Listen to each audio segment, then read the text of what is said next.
Assalamu alaikum bütün dünyadaki Uygur qarindoshlarım. Ben bugün yana oldinlarga chiqdim.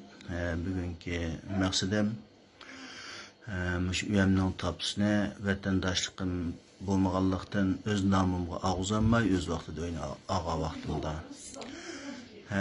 bir nomida qo'yib qo'ygan vatandoshligim chiqqanda menga bir shart bilan namıda tuğaştıgan yani şu Abdülqahhar Mag'zun degan bu ukimiz hozir ham vatandoshligim chiqqanda uyamning topishni ben desem unimidi bu unimay men bu odamga uyni sotmagan uy meninkiydi deb mahkamaga menda kira versin 5 yillik uyamni versin deb menda arz qilgan shu bolaninki o'limalar birligida uy meninki emas men tabuda tutmagan adam degan ixrosi berdi qarindoshlar. Mujnunga o'limalar birligidan fatvo hayitining boshlig'i Ömer Qarajimning mushaqda bergan guvohlik so'zi bor. Hammalar bilan shu so'zni paylaşmak uchun oldinlarga chiqdim qarindoshlar bilan. Men shuni anlatay, shuni anlatib baqaman qarindoshlar. Ama Abdülqahhar bu mening emas deb tapını ursud bo'lgan bilan mening emas deganga shaxsiy ulamolar birligidan emas shaxsiy ikki shaxs meni chiqarib beradigan onunga kamillisini chiqardim.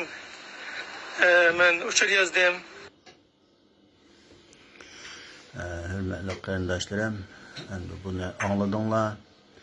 Endi buningdan mana Abdülqahhar Mag'zunninki Ölümalar birlikdə onun emasligiga iqror qilganligini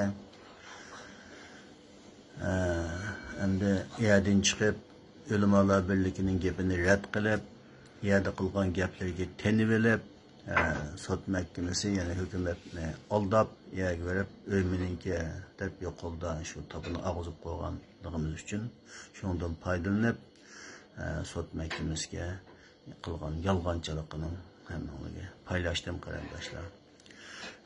Allah razılık için hammalardan yardım isteytme. Bular shundoq bekbeyimini avar qildi. Hammalardan Allah razı olsun. Ko'pchilikning kuchi zo'r inshaalloh. Bu ishga Rabbim guvochi. Hammalarga yordam nishonini umid qilmoq qarindoshlar.